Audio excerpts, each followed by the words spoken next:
What's going on, everybody? We're back. It's the Sooners Illustrated podcast, episode 31 on this Monday, October 30th, 2023. Josh Callaway, Tom Green, James D. Jackson back with you on a Monday after a wet, cold, gross weekend in Lawrence, Kansas. Oklahoma took their first loss. We're going to break it all down, recap, react to it all. Gentlemen, how are we feeling after a weekend in Lawrence? It was a bit of a long one. Saturday was very long and cold and wet, like I said. How are we just feeling? Health, energy, all of it after not the best weekend ever in Kansas. A little tired. It was a long drive back for James and I Saturday after the game, but got back a little bit before midnight, and the cold weather seemed to follow us down here. So, Yep, same here. Just a little tired, but hey, let's get back to it. Back on the grind, man. Let's do it. Yeah, no, right back to it. Thankfully, weather looks a lot better toward the end of this week and into Bedlam next weekend, or this coming weekend, I should say. So excited for that. Obviously, you guys aren't out in the elements the whole game like I am. It was probably the worst weather I've ever had for a game that I've been at. It doesn't get much worse than like 35 and really, cold and raining like the whole game. So yeah. I told myself that yesterday. I was kind of like, I think I've done just about as bad as it'll get. Like, can't really get much worse than that. So maybe BYU will have something to say about that here in a couple of weeks, but I guess we'll see. But yes, Oklahoma lost their first game of the year.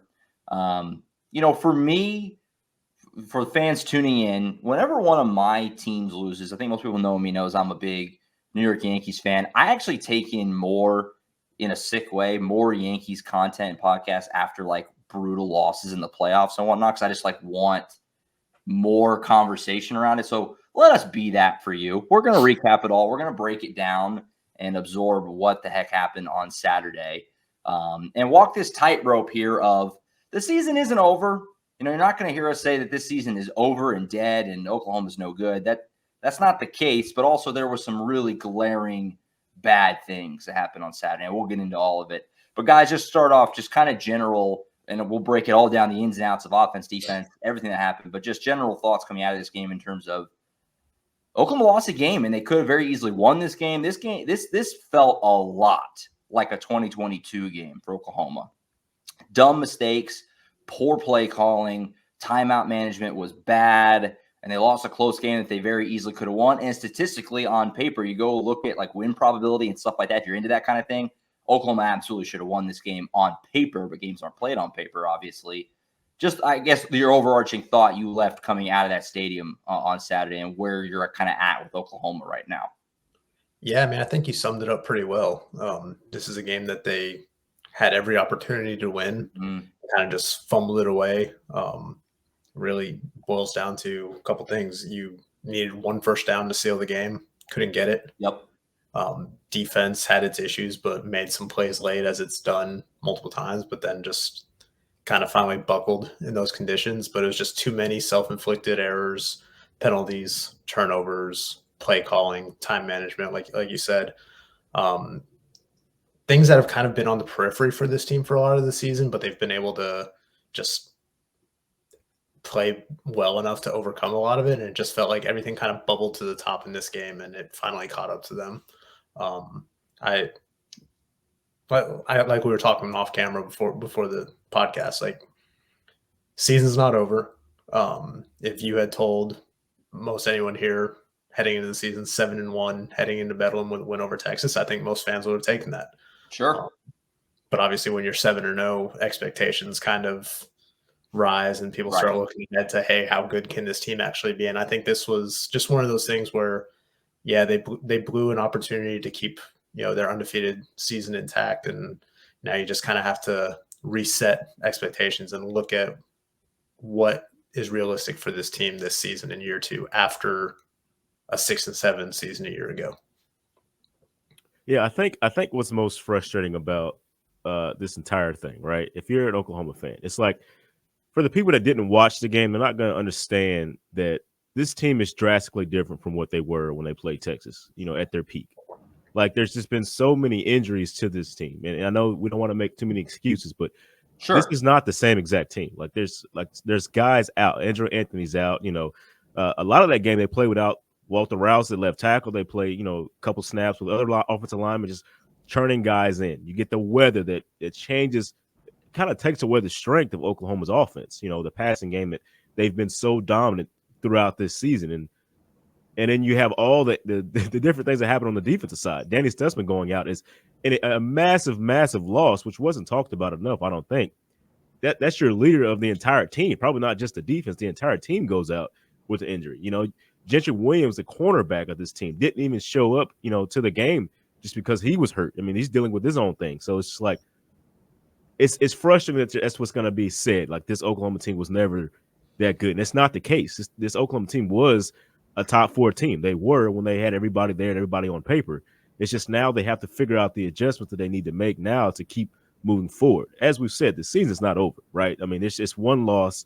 You guys already predicted there would be a loss this season. I predicted one as well, but not to Kansas, so to speak. But there's still everything that they want to talk about, everything they want to achieve is still in realm. I talked to Andrew Raymer about that after the game.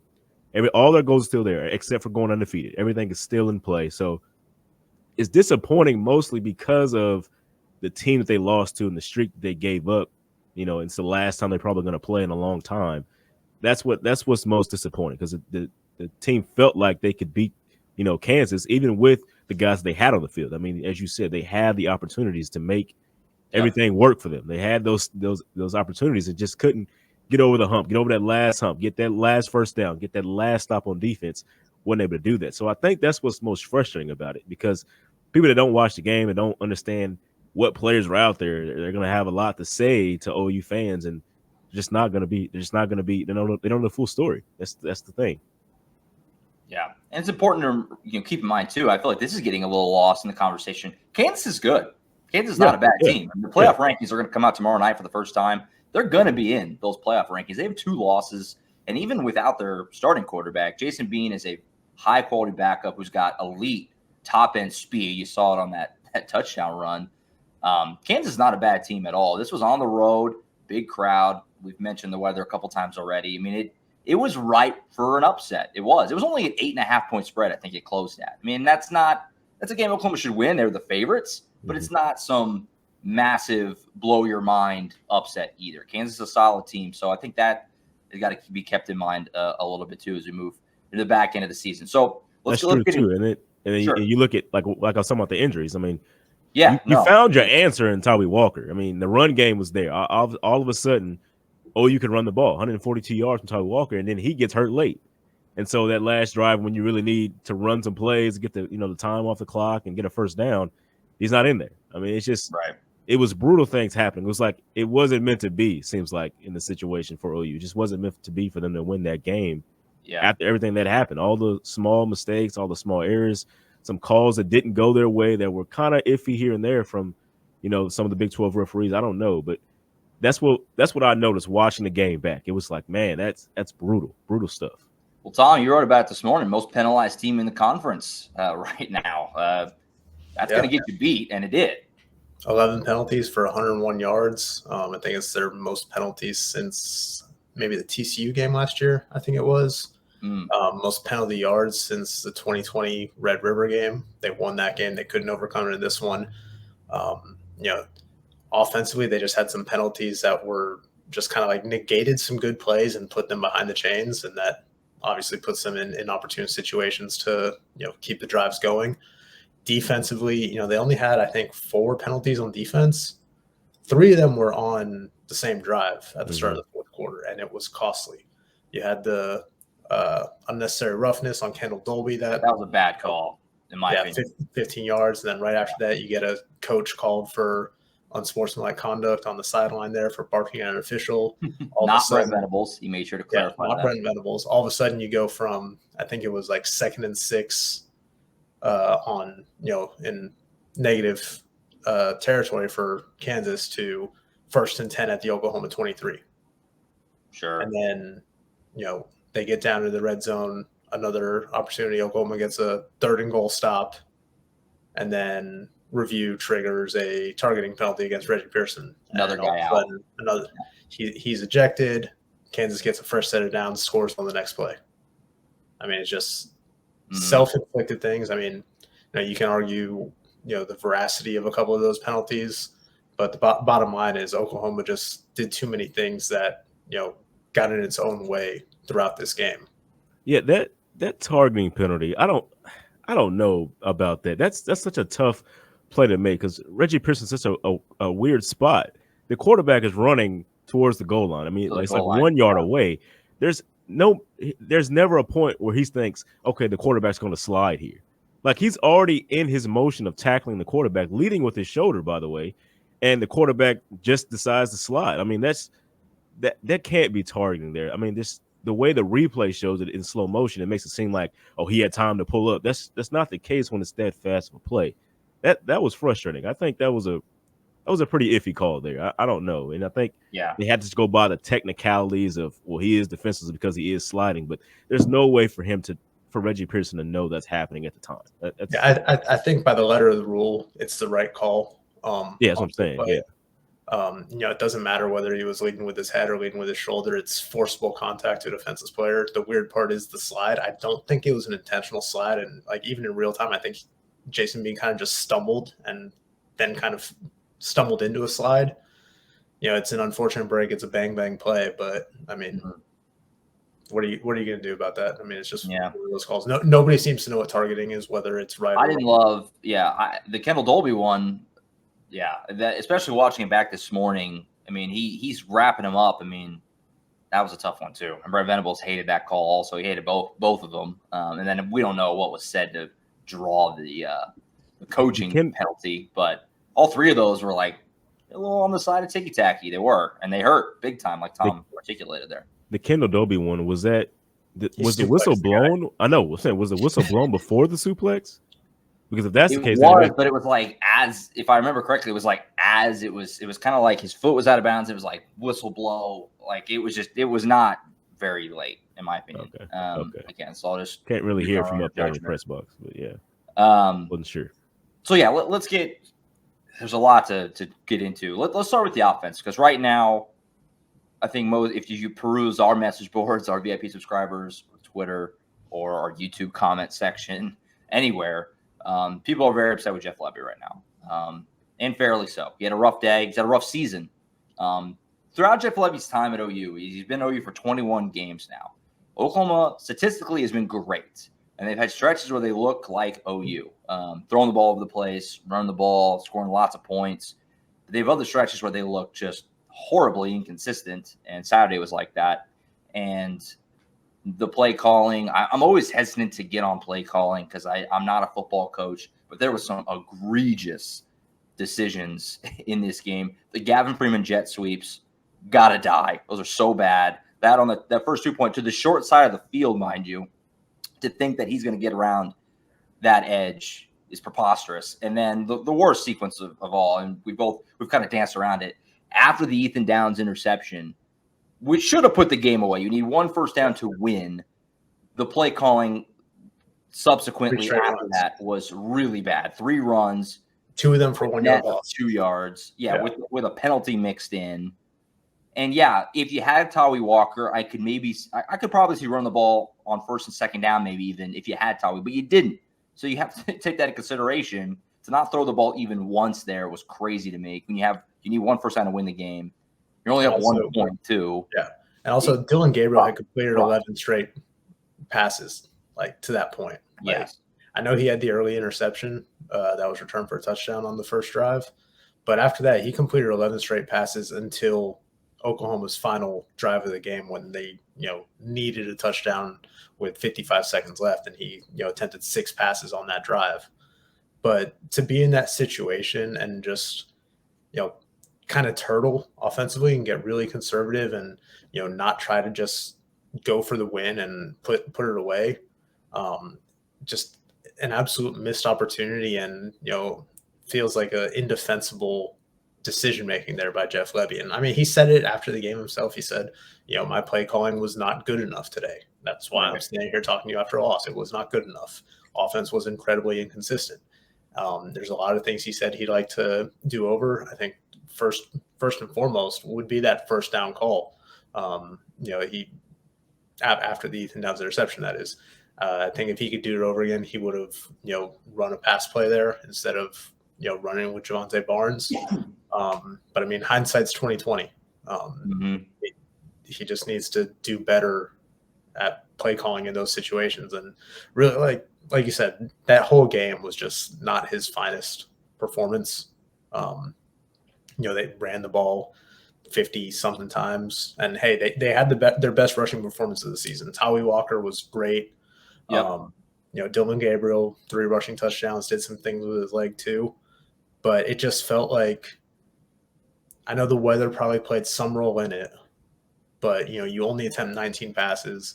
Dylan Gabriel has just 26 dropbacks, which is his fewest since 2020 against Temple. And his fewest in a full game where he did not leave because of a blowout or because of an injury. But it's his fewest amount of dropbacks in a game since 2020 when he was at UCF as a sophomore. Just 19 pass attempts, his fewest since 2019, his freshman season against UConn, not including the TCU game last year when he exited with injury in the first half. But it just seems like we talked all season about, hey, Dylan Gabriel is, the best offensive player on this team. He was in the Heisman discussion, at least up until this game. And it just felt like you weren't trusting your best playmaker to go out there and make plays. Yeah. Because the weather was a little bad, because he, threw an interception early that put points on the board. But, what are we doing here? Yeah. You have to trust you. You have to trust your quarterback who has just all this experience, has put up all these numbers through his career, to go out there and make a play in a tight game. Yeah. Well, jump in real quick. I'm glad you said the trust thing, because I get the weather. Trust me, I was out there. I get it. But it wasn't really affecting DG, like you said. He completed 14 of 19. He was playing well despite the weather. And then Jason Bean's got 32 passes. So you're telling me Kansas is – and they have Devin Neal. They have the running back as their best player offensively. And they have more faith in Jason Bean to throw the ball around than Oklahoma had and Dylan Gabriel throw the ball around. That makes no sense. Go ahead, James. I think – so this is the thing, right? The way Jeff Lebby called the game, right? I mean, the offense scored 33 points. So, I mean, that's enough to win you a football game. Let's first acknowledge that. Second, so the start of the game, the weather was not an issue. It was just cold. I mean, there's pictures that I've put up, everything like that. It was not an issue. So the start of the game is where Oklahoma should have been more aggressive with their passing game, because I think a lot of people knew that the weather was coming in after that situation. I mean, even Josh said it on the podcast last week. I mean, he's not a weatherman. So if he knew it then, I'm sure they should have known that, right?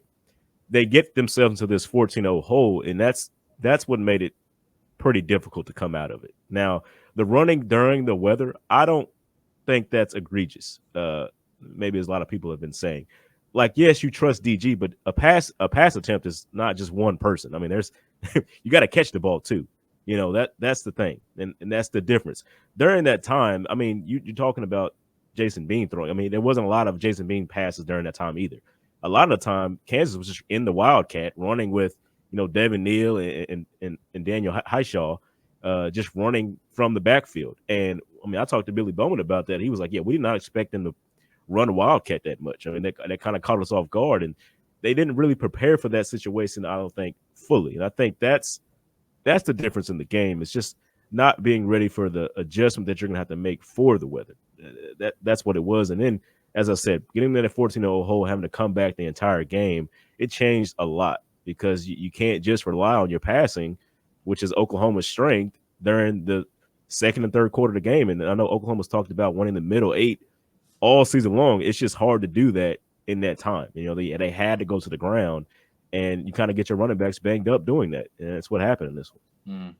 Here's the thing. The 14-0 hole is obviously not ideal, but it's not like they had to claw back through it like the whole game. They scored 21 points in 6 minutes in the second quarter. Yeah, they had to lead before halftime. Yeah, they had to lead at halftime. They were in a good position despite the early mistakes that put them there. And like James said, 33 points is enough to win the game.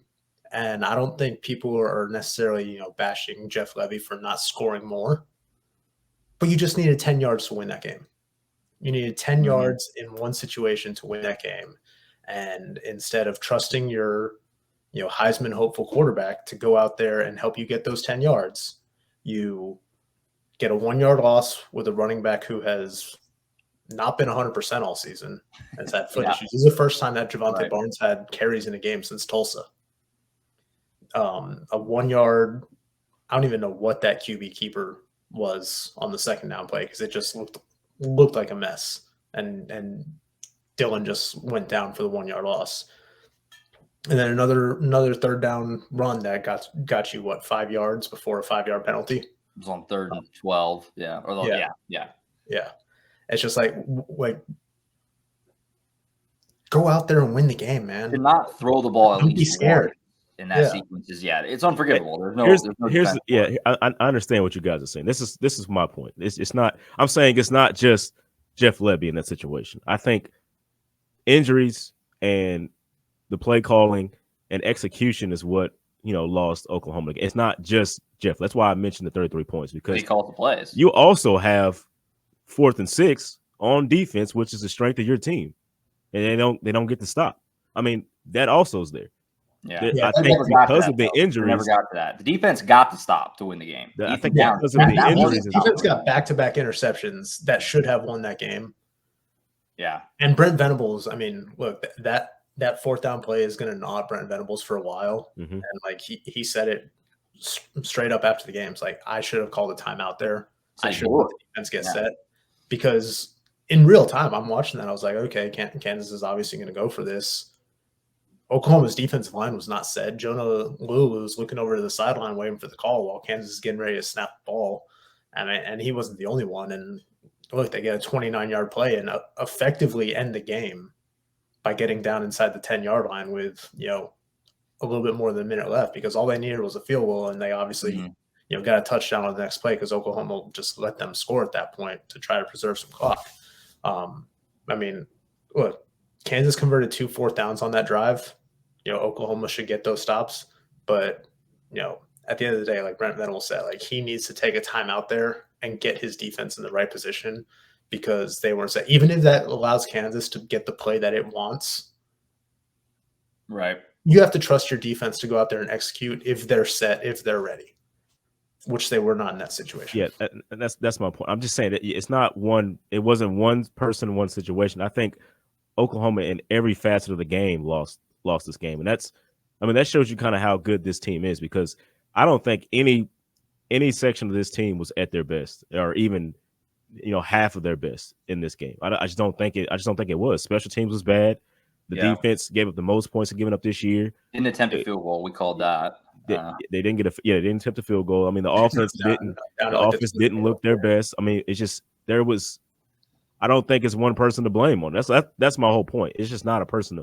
It's everybody. Everybody had their lows, and I don't know if it started at a certain spot and it spiraled to everybody else. Maybe you could say that, but I think every facet of the game for Oklahoma was just not up to par in this game, and that's why they lost. Close game. Yeah, I mean, like I said at the beginning, it was a lot of like little issues that have kind of been on the periphery throughout the season, and they all kind of bubbled to the top and just came together. Sure. It was a perfect recipe for an upset on the road.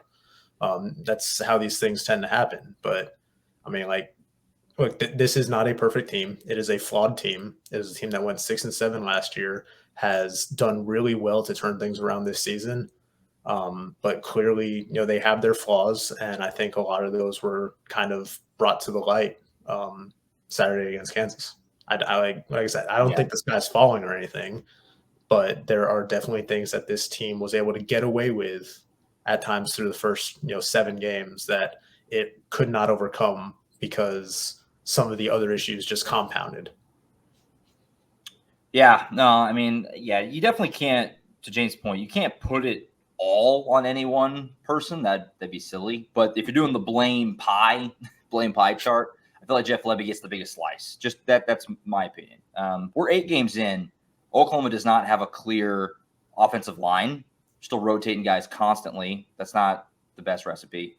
You don't have a clear running back 1. Tyler Walker played great in this game, but it's been in and out on who.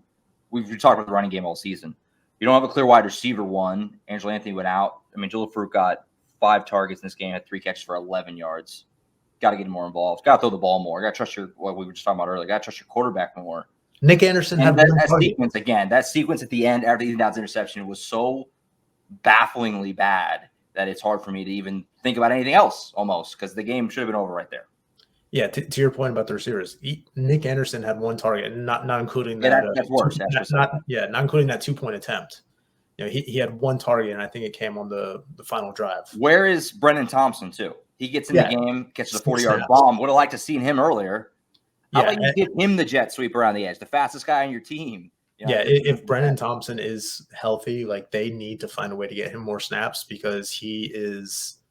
I don't think he's as good as Andrew Anthony, but he gives you the speed that your offense is. And look, Nick Anderson's fast, Jaden Gibson's fast, Jalil Farouk's fast. Andrew Anthony and Brendan Thompson have a different kind of speed at that outside receiver spot. The type of speed that allowed you to stretch the field with Andrew Anthony. And we've seen with Brendan Thompson's 2 receptions this season that he has that speed too. They need to find a way to get him some more opportunities to kind of get this passing game back to where it was through those first 6 games. Yeah. And to be clear too, I'm not dumping on Gavin Freeman at all. He's a good football player. He's helped this team a lot in a lot of different ways in his 2 years. He's being misused in that role. That's not the way to utilize his strengths. Just makes no sense to me. So and kind of the same thing with Jalil Farouk in the backfield. Yeah, just giving him traditional handoffs. Yeah, like I think you can find creative ways to get Jalil Farouk the ball where you're not lining up at running back. Now I forgot who said this on our board, but I saw the comment and I was like, this is like the perfect way to explain it. It's, if you take one of your best wide receivers and put him at running back, where, a position that he's not, obviously he played it in high school, but it's a position that he's not used to playing at this level.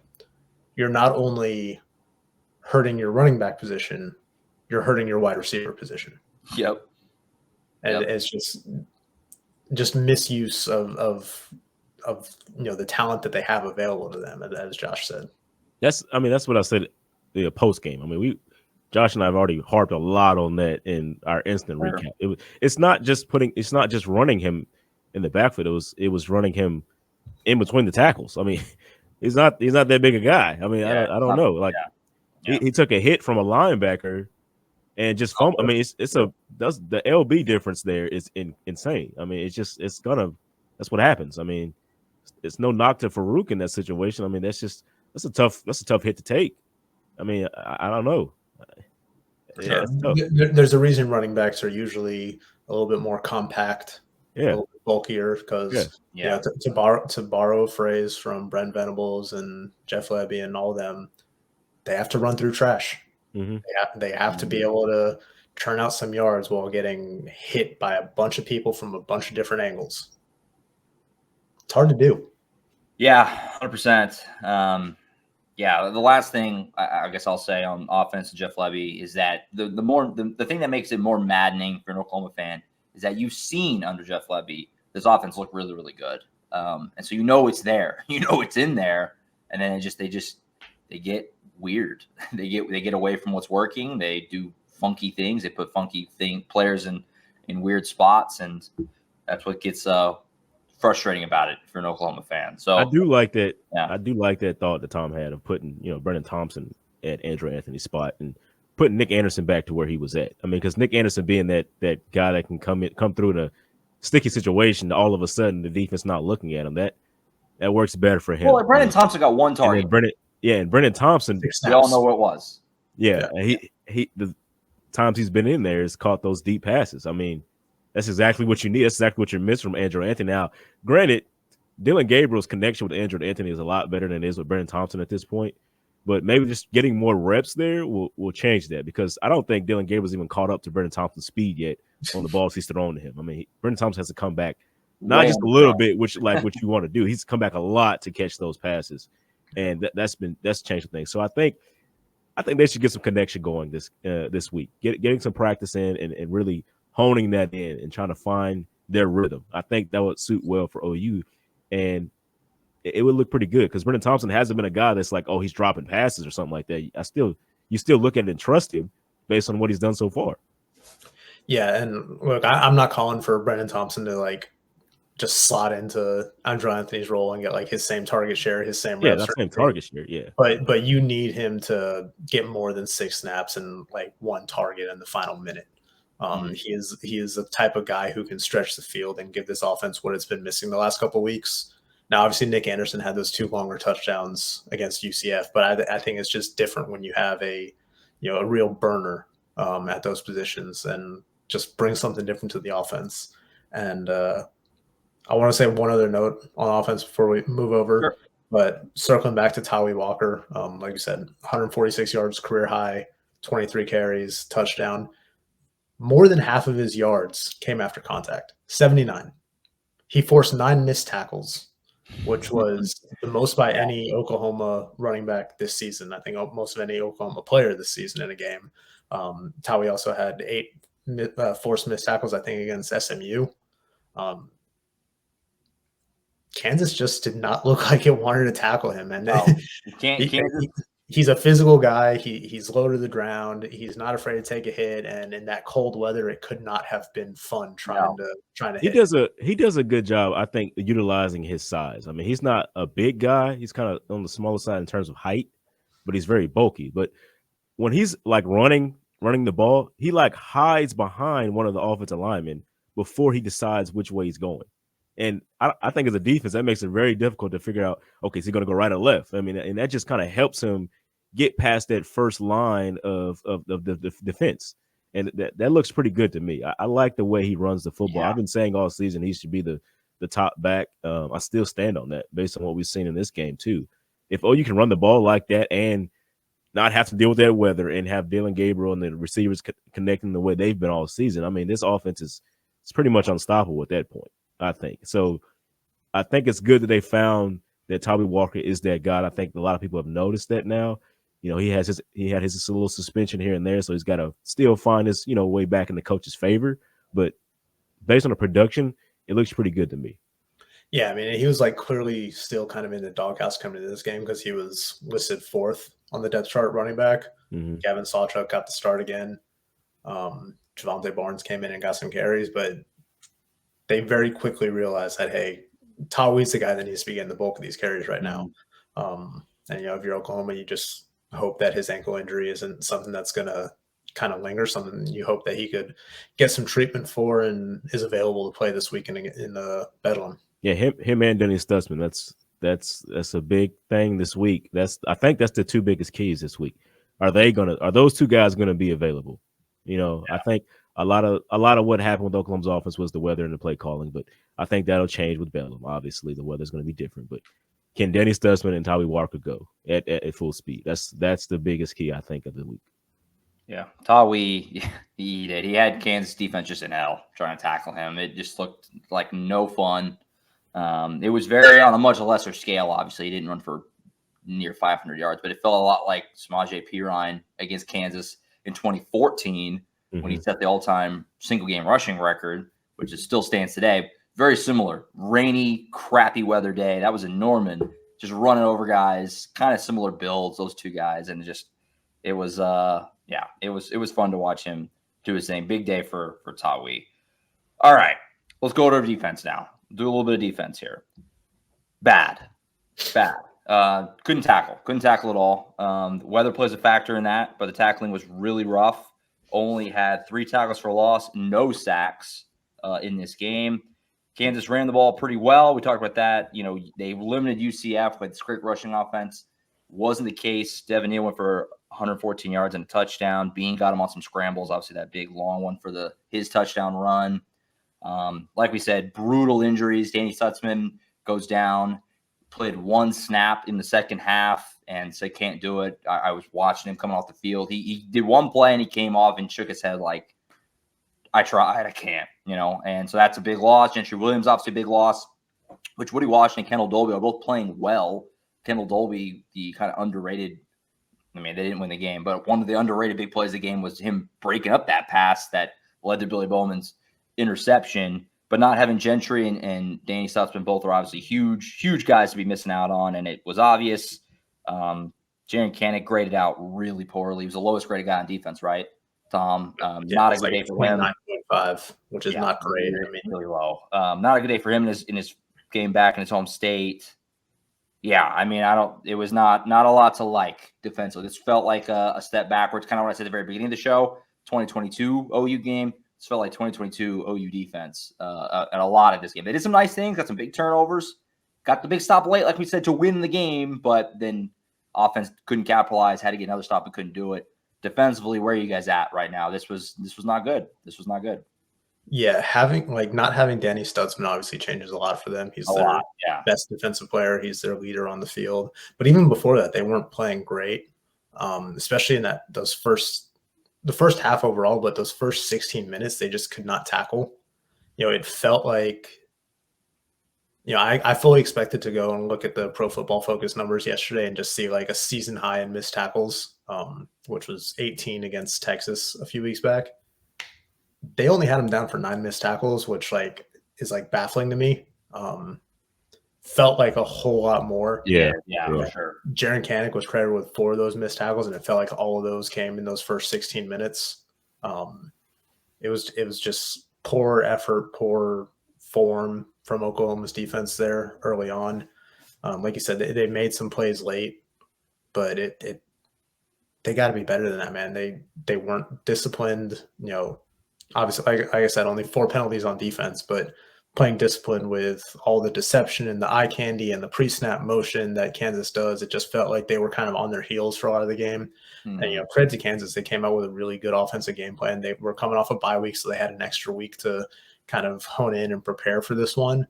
But, man, Oklahoma just looked out of sorts.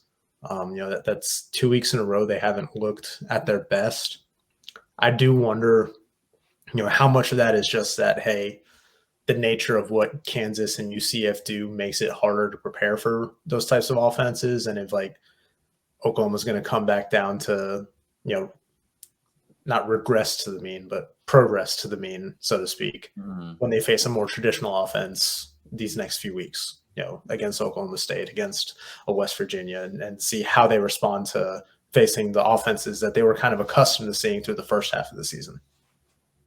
I mean, that's what I was going to say. I mean, you look at Kansas coming off that bye week, the execution that they had, shout out to the coaches and the players for Kansas on that. I mean, they were executing that perfectly. I mean, the timing of everything, the timing of their pre-snap motion and to then snap the ball, it was getting OU all out of sorts. And, and that'd be tough for any defense to go through the way that Kansas executed it, man. It's just like you don't know which way it's going. There was like times where there's 2 or 3 guys in motion, then there's 2 or 3 fake handoffs in the situation. It was like, that's tough. I mean, I was getting lost at some points from the press box as well. Like, who had the ball? I'm sure it's a lot more difficult when there's guys towering in front of you trying to figure that out as well. So it was pretty good stuff from Kansas. You give them their credit for what they did there and how they just how they executed. Now, as Tom mentioned, going from here on out, I think it'll be a little bit easier for Oklahoma. Now, what Oklahoma State's going to do. You've seen what they've been doing on the ground. They're going to hand the ball off and give it to Ollie Gordon. What's going to happen. So you can prepare for that, and it's a lot simpler. Now it's just you got to stop a guy that's playing like Barry Sanders at this point in the season. Not saying he is him, but the numbers are there for right now. That's just what it's going to be now. So getting back to that now, hopefully you don't see Oklahoma State go out there and try to do some eye candy themselves and try to get Oklahoma off guard, because teams are seeing what's working against Oklahoma, and that looks to be one of the things at this moment. Yeah, but it's hard to replicate that when it's not part of your kind of true. That's true. Especially not have a bye week as well. And look, a lot of people are going to say Kansas and UCF, Kansas in particular runs like a gimmicky offense. It's not a real offense, but this is where football is now, man. You look at the NFL, and I'm a Miami Dolphins fan. I grew up a Miami Dolphins fan. Watching Mike McDaniel draw up plays is just art. All the pre-snap motion, the way they find creative ways to get their playmakers in space, get them the ball, that is the point of the game. And Kansas did that really well on Saturday. Yeah. The explosive plays are killing OU. 39-yard touchdown, was that a touchdown? 39-yard pass to Mason Fairchild, 37-yard pass to Lawrence Arnold, 39-yard touchdown run for Jason Bean. Devin Neal had the 20-yard run as well. That's why when I mentioned at the beginning of the show, when you look at some advanced statistics and some win probabilities, things like that, Oklahoma is on paper or on a screen or whatever you want to say, they're looking like they should still be winning these games or have beat UCF by more or whatever. the big plays are just killing them, whether it's a bust or what it is. I don't know. I mean, you guys can assess that how you see it, but they got to find a way to cut that out. I mean, it's easier said than done, obviously, but down to down, OU defense is still good. I don't think this is like all of a sudden the defense is bad or something, but like play to play, they're still shutting down a lot of runs. They're still, getting pressure. They didn't have any sacks this game, like I said, but that can all be undone by 1 4th and 6 bomb, down the field. That's kind of the nature of playing defense. Oklahoma's got to find a way to cut those plays out. The 86-yard touchdown before half against UCF, like those things are killing them right now. And if they could find a way to limit those, it would make a big difference right there. Yeah, and look, I don't want this to sound like a cop-out because, here's how I'm viewing Oklahoma's defense right now. I don't think they're as bad as what we saw Saturday. I also don't think they're as great as what we saw against some of those cupcakes early in the season, the Arkansas State, the Tulsa. Mm-hmm. As the offenses that they've played have gotten better, they've kind of evened out. I think they're closer to the middle. And like I said, I don't want that to be a cop-out, but I think that's just the reality of it. They took advantage of playing some not great teams early in the season. They're having a tougher time as the offenses that they're playing are getting better. I still think this defense is a lot better than where it was last season. But like I said, I think this weekend kind of just brought everybody back down to earth a little bit. It's like, okay, what is this team right now?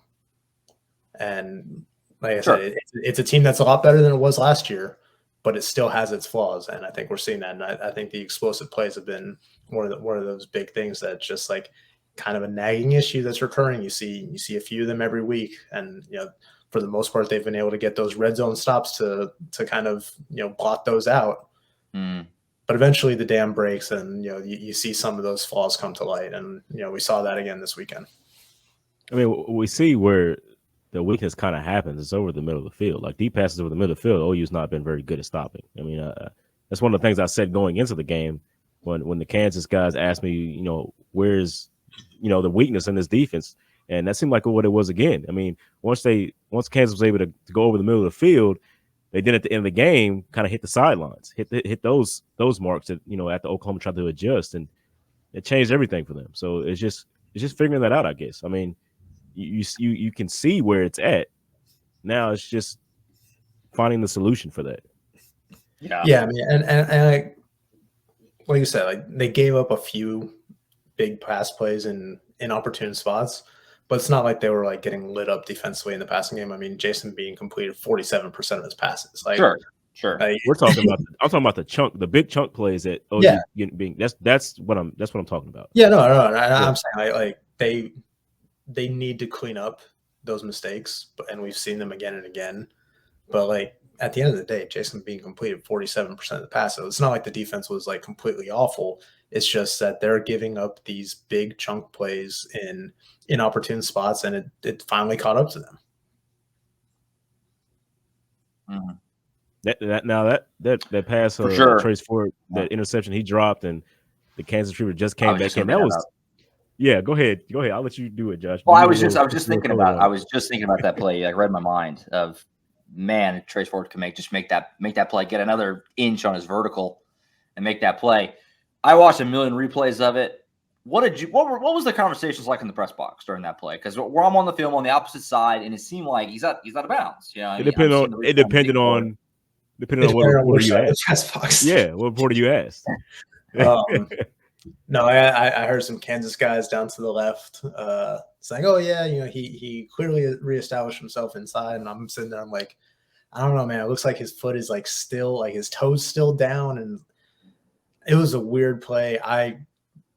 Because they called it a catch on the field, I think it's tough to overturn it.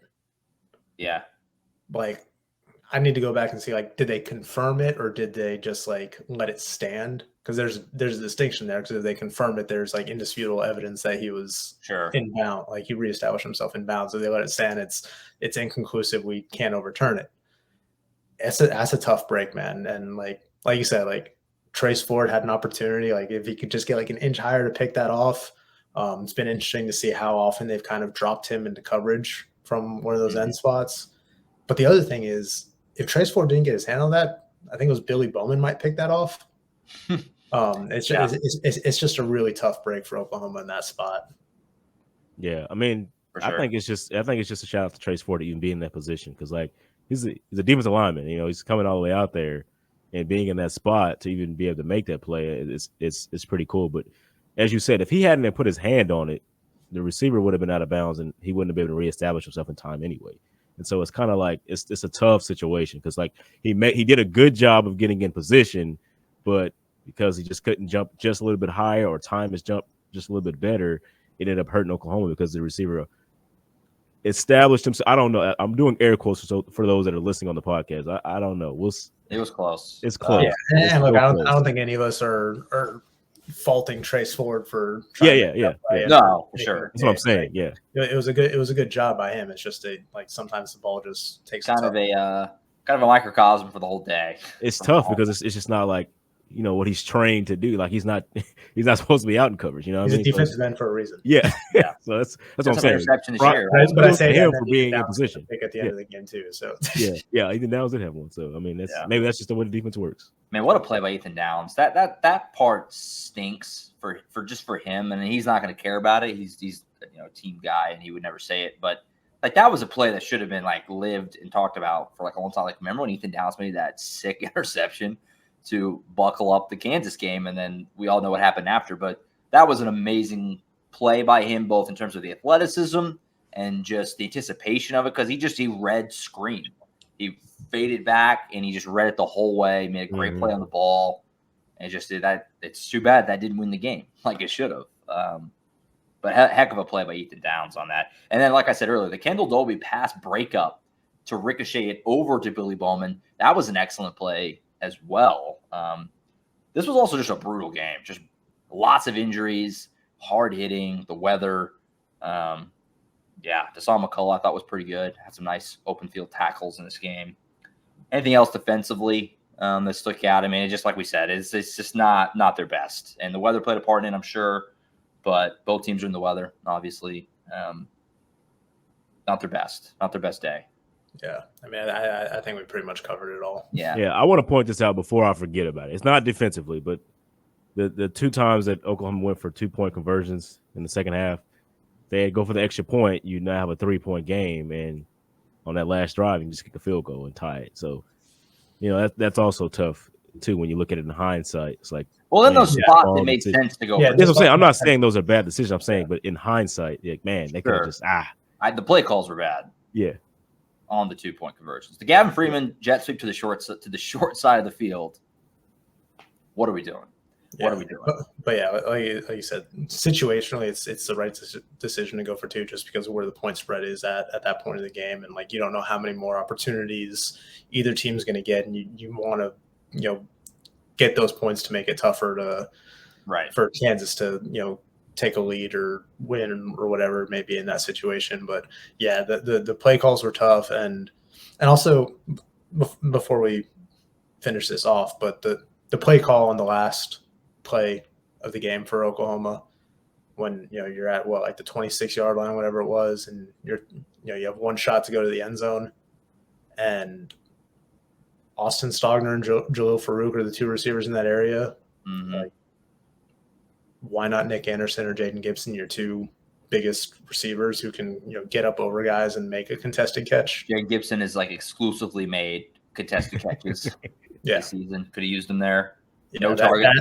I don't remember where they lined up. Like, was Nick Anderson and Jaden Gibson on opposite sides of the field? I need to watch it again and see like exactly. I believe they were together. That's what I'm saying. Like, if they were on the left, that means the pass was supposed to go there regardless. If they're on the opposite sides of the field, maybe it makes sense that you give yourself two different sides to work with. But if they're on the same side, also not a good side you got to go to. Nitpicking, but it was a little deep into the end zone, kind of went through the back. Yeah, I think that was just like we said before, like no one person is to blame. I think that's a combination of not a great play call or play design, and not a great decision by Dylan Gabriel to throw it to where he did, but maybe he didn't have the opportunity to throw it to the. He might not have seen it. Yeah, he might not have had a clean, spot to throw it to Nick Anderson, Jaden Gibson. Just the way the play, shook out and developed in real time. It's just it's just a weird day for. Also just kind of to make sure we get it in. Another bad day for special teams. Didn't attempt a field goal in this game. Probably a wise move. But Marcus Stripling boots the kickoff. Didn't end up hurting them because they got a stop and Kansas missed the field goal back the other way. But that was bad. He looked not good about that from the moment it was kicked and he was underneath it. It felt like this could be trouble. Hey, they also got a turnover on special teams. I was going to say one, Bryce. I'll shout out Robert Spears Jennings for getting that hit and keeping the returner from after he fumbled it. Yeah, that was a nice play. Give him his kudos, Oklahoma guy. The sequence also, and it's not that big of a deal.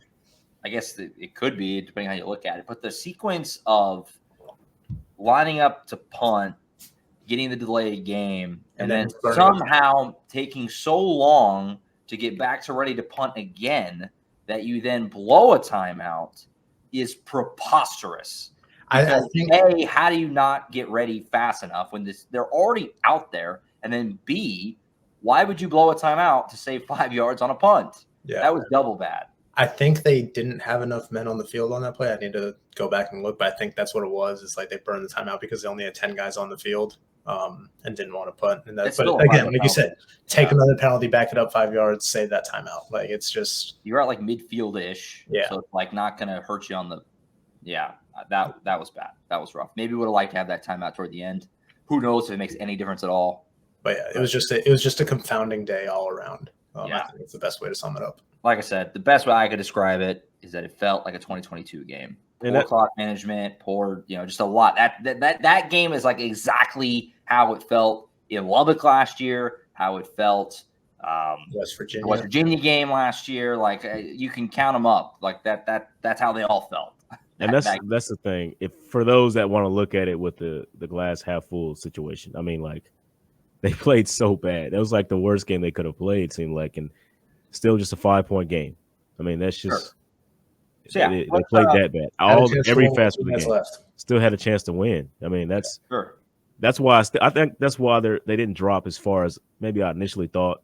Dropping the 10 in the AP poll, which actually not going to matter after this week, but dropping the 10 in the AP poll, it's not bad. At least people still see that this is a good team. So let's spin it forward. Obviously, Bedlam's this weekend. We'll give some brief thoughts on that. The full preview will be on Thursday. But just moving forward, like we said kind of at the very beginning of the show, season's not over. Everything is still out in front of you. Now, I don't know if it's a full-blown guarantee that Oklahoma wins the Big 12 they're in. I'm inclined to believe that would be the case. I'm like 90%. But there is a path there. This never happens. But if you want to be pessimistic and say Georgia wins out, Florida State wins out, a Pac-12 team wins out, and then one other one I'm forgetting right now. Big Ten team.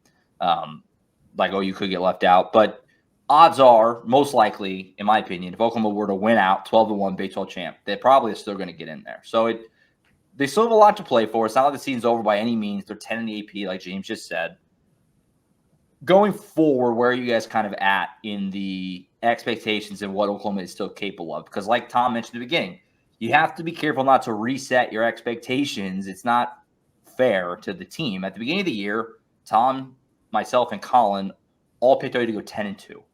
So they're still obviously in great shape to do that and potentially even surpass that. So it's not fair for us to sit here now and say, like, they stink when they're on pace to have a better season than we all thought they were going to have. Yeah. So where are we at going forward? How do you kind of feel confidence-wise? Can they get it back on track? Do you still think that winning out is completely plausible and they can still make the playoff? Just kind of where are you at now temperature-wise, temperature check on kind of the team and the expectations moving forward now? Yeah, I think the playoff talk probably needs to be tamped down just a little bit. You got to get through this week. You get through this week, you can bring it back up. Yeah, I think the Big 12 championship is very much like I said, everything is still in front of them. They still control their own path. This weekend feels almost like a de facto Big 12 semifinal, just because of the way the tiebreakers are and the standings right now with 5 teams with 1 loss. You don't want to lose to one of those teams that has just 1 loss because then they have the tiebreaker over you. So this win this weekend, you feel a lot better about the final 3-game stretch heading into December. But yeah, I think that they're still in position to do everything that they wanted to do coming into the season, except, go undefeated. But making it to Arlington is still very much on the table. You gotta win Bedlam. But yeah, I would just reel the playoff talk back in a little bit, just because obviously now that you have a loss, the path is a little bit harder because of who's in front of you, and however many undefeated teams between Washington, Georgia, Michigan, Ohio State, Florida State. Chips need to fall your way, but what you can do is take care of your own business.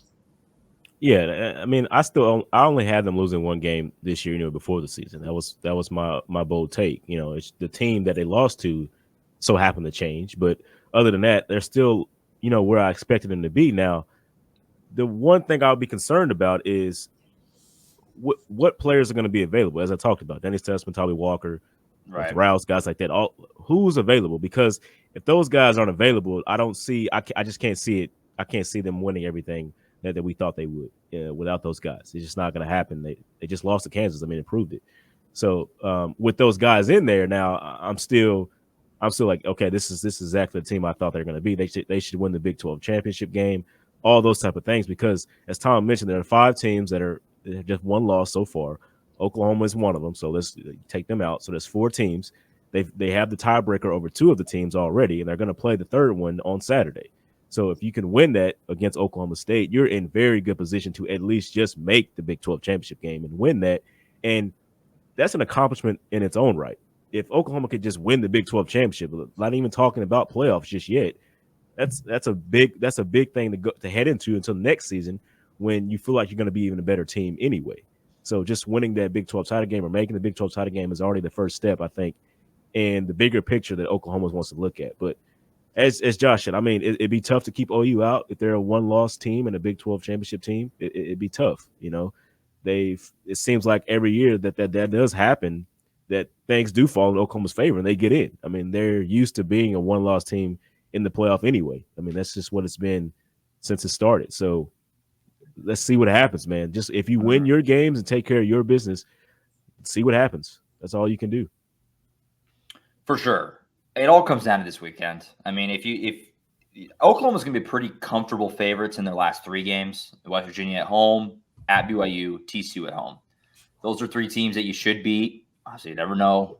It's football, sports. But Oklahoma should be okay in those 3 games. I'd be surprised if they lost them. I wouldn't be surprised if they lost this weekend. I think, we'll pick the game and everything on Thursday, but Oklahoma State's playing good football. Oklahoma's only a 5.5-point favorite as it stands right now from Caesars going into this weekend in Stillwater. And that place is going to be absolutely on fire. It's the last Bedlam. So, yeah, it's all about this weekend. You win this weekend, you can kind of get everything. Everything comes swooping back into vision. But obviously, if you lose, now it's really just kind of, okay, finish strong and take care of whatever bowl game you're in. So, on that note, this weekend, Bedlam. Last Bedlam for who knows how long. Maybe forever. Probably not forever, but a long time. It's going to be insane. I've been to Stillwater before at Boone Pickens Stadium 2 years ago. Was a madhouse. We all remember what happened that night and subsequent Sunday morning. And now they head back there to 2:30 kick on Saturday afternoon. The weather does look great. It's going to be an electric atmosphere. Early thoughts. Obviously, we'll preview the game on Thursday in full, but as you stand right now, what are some thoughts about the matchup? Obviously, Ollie Gordon is running around everywhere for the Pokes right now. They're playing good football. They were left for dead a month ago.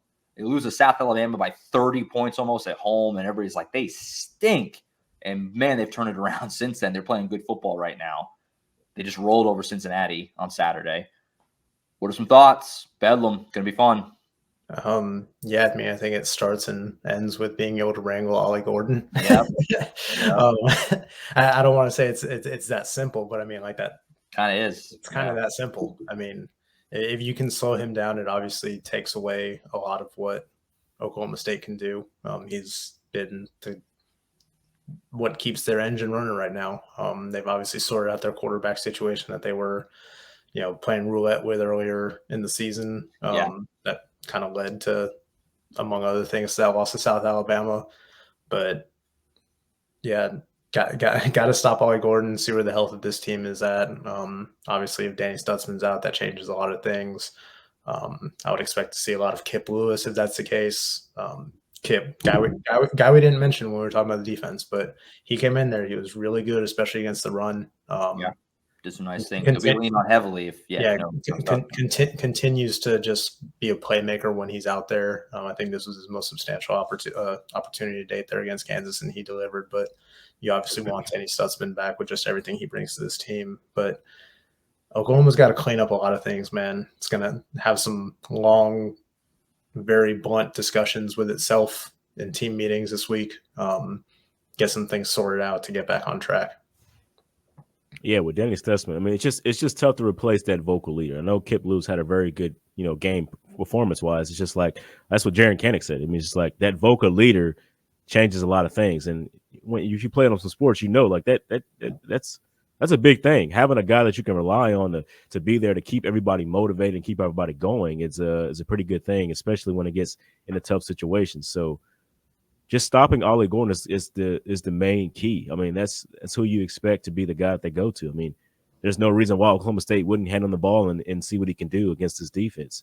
Now, Oklahoma's been good against the run defense and the run offense at times, but stopping him is still going to be a challenge regardless, because Oklahoma State's found their way. Like it's like one of those things, like the way college football works. If you lose early, you're like better off at the end of the year because you're churning now. You figured everything out. Like Oklahoma just lost late, so now it seems like Oklahoma State may be the more dangerous team at this time. It's just like it's rough. So you got to reprove yourself now, and it's going to be a very good challenge with a running back running that way that he is at this point in time, because that's going to take time off the clock, and if you're behind on them, that's tough to come back from. For sure. I've been around Oklahoma for a while now, and on Saturday when that game ended, Jaden Gibson, Jalil Farouk both just slammed their helmet into the turf in just disgust. And, a lot of players came off, towels in their head, hands in their face, face in their hands. Just that was as I don't know the right word, angry, just frustrated, upset as I've really seen Oklahoma players after a game. And so I think that there's a high probability that they're going to attack this week the right way. It's not going to linger, and that we'll see a very motivated team on Saturday, almost kind of like the Texas game. Like I think they're going to be juiced and ready to go for this. So we'll talk about that more on Thursday. I'm excited to see it. It's going to be crazy in Stillwater. Excited to get over there. It's going to be fun. That's the good thing about Oklahoma's been playing down to their competition or up to their competition. That's the good thing about it, because now you're playing another team that's up. So you should expect one of the better Oklahoma teams to show up in this one if everybody's healthy. That's the good part about it. It's going to be fun. First Bedlam for Tom. Welcome to the rivalry. It's going to be fun. First and last. Look forward to it. Be sure to keep up. Oklahoma247sports.com. So much reaction coming out of the weekend. And obviously, we'll be turning the page now, certainly to Bedlam preview. A whole lot coming your way on the Bedlam side of things over the course of this week, getting ready for this ball game. Going to be fun. Looking forward to it on Saturday. YouTube channel, going to have all the press conferences, player interviews, things like that. We're talking to players tonight after practice, so look forward to that, seeing kind of the temperature vibe coming out of practice. First practice back after the game on Saturday. And then on Saturday, we'll all be there in Stillwater. Going to be a lot of fun. Also, Wednesday night, basketball exhibition. If you're interested in that kind of thing, I'll have a little bit coming out of that as well. Scrimmage, yeah, whatever. It's like a spring game type of thing. Yeah, playing themselves, not playing someone else. So we got a little hoops peek. Their openers on Monday, believe it or not. So Thursday we'll look ahead just a little on Thursday to the start of Porter Moser's third year as well. Getting to be that time, November coming up here. Next show will be in November, so look forward to that. All right, that's it. We'll catch you back on Thursday. Full Bedlam preview. We'll loop Colin Kennedy in for all this on the recruiting side. Terms picked up a commit over the weekend. We'll talk about that with Colin on Thursday, as well as, like I said, preview the basketball season just a little bit and get you all ready for Bedlam this weekend in Stillwater. That's it for Tom Green, James D. Jackson. I'm Josh Callaway. We'll catch you guys Thursday for the next edition of the Sooners Illustrated podcast. See you.